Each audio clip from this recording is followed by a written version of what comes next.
The world of Equestria has many similarities to our world, and there are quite a few differences as well. Of course, you have the obvious differences, like the fantastical creatures, the existence of magic, and even how sentience has spread to many different kinds of animals. But what I would like to focus on today has to do with the differences that come with growing up in Equestria as compared to our world.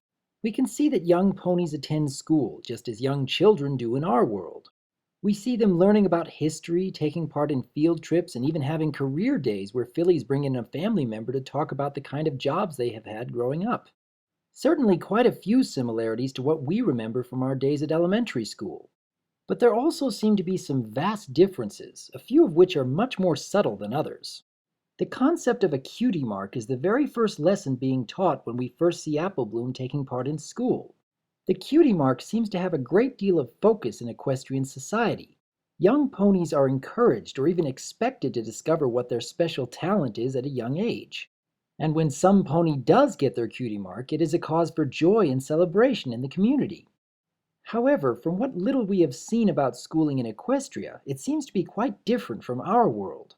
Aside from the class of young fillies taught by Cherilee, we haven't seen any examples of schools for older children or even young adults. But then again, we haven't seen any ponies that could classify as young adults. Or more specifically, a pony that seems older than anyone in Apple Bloom's class, but still younger than any of the main six. This leads me to believe that the main six really are what is considered a young adult in the world of Equestria. So that got me to wondering, do any schools exist for ponies beyond the age of young fillies? Or does the world of Equestria only have schooling for just a few short years in the life of a young pony? With what we have seen throughout the show, this may very well be the case, where only the basics of education are taught and a great deal of emphasis is placed on finding your special talent. And after those few short years of schooling, and once you have gotten your cutie mark, the rest of your life consists of working in that particular field of specialty, perfecting that talent. This is a very different way of growing up compared to the systems we have in place for our world. We go through many years of schooling being taught far more than just the basics. We are expected to become much more versatile in our schooling, with a lot of emphasis on being proficient in several different areas of study. And thus, in theory, we are better able to handle change. It is rather common in our world for a person to go through a major career shift more than once in their lifetime. Seeing this difference between our world and that of Equestria raises a lot of interesting questions. In Equestria, they have a system in place where a pony can discover what they are best at when they are still quite young. In our world, a person can go through many years or even decades before they discover something that they are particularly good at. I have to wonder how different our world could be if we could somehow be able to help young children find their special talents and passions while they are still growing up. We have many methods in place to help others find their talents, but I still see a great many people that even as adults are still uncertain as to what they could be best at. So the real question I must ask here is, can it work? Could a world function well if it is populated by ponies that each seek out what they are best at and then spend the rest of their lives perfecting that talent? That's not something that is particularly easy to answer. We have to realize that what a pony is best at is not necessarily what the world needs. There may be a great many ponies out there that are good at growing flower gardens, and considering that we've seen that ponies can eat flowers, you could make the argument that such ponies provide a source of food for Equestria. But at the same time, just how many ponies are really needed for growing flowers, whether they be for food or just to spread good cheer and create beauty? We also have to consider the needs of the world of Equestria when it is adjusting to change.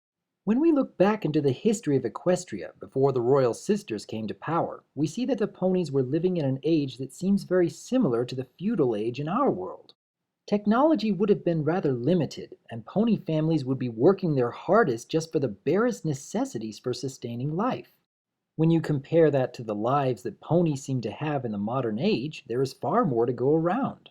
We see all kinds of technological improvements throughout the world of Equestria. We see trains that run from city to city. We see sewing machines that make fabrics into beautiful dresses.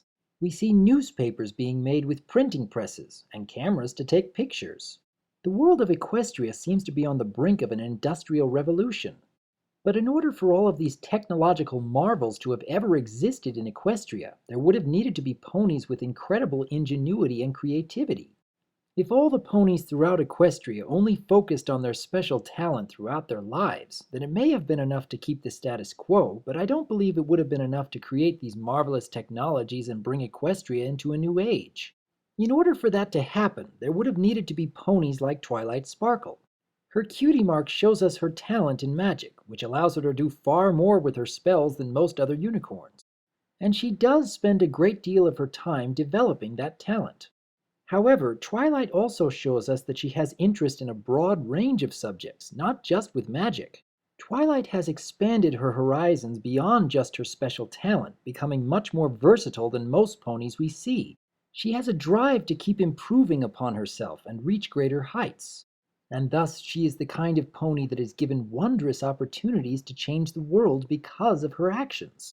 So even though the world of Equestria places a great deal of emphasis on finding your special talent, I believe that the truly great ponies are those that continue to broaden their horizons and expand upon their talents. And we can see that Equestria functions rather well with the system they have in place now.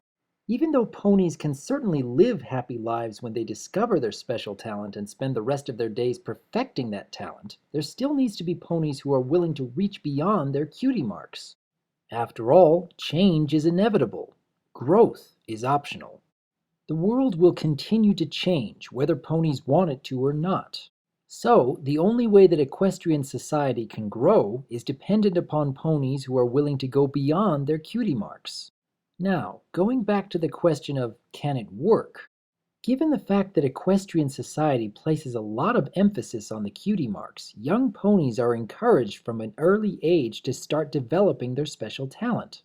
So much so that when Cherylee sees that one of her students has acquired a cutie mark, she suspends class for the rest of the day just so Applebloom can show off her talent. And once a pony has discovered what they are best at, they can immediately get to developing it. And thus we see that ponies are already proficient in a particular field of study by the time they reach adulthood. This allows for ponies to start working towards a career at an early age. I believe this is the reason that, say, Rarity is able to run her own business considering how young she seems to be. She started developing her craft as a young filly and has expanded so much on her natural talent that now she gets the attention of the Canterlot elite. With the whole of equestrian society placing so much emphasis on finding your special talent, ponies are able to start contributing to society at a younger age. And even though schooling seems limited in Equestria, there are still resources available for any pony who wants to expand upon their talents. So overall, I say that such a society can work within the right conditions.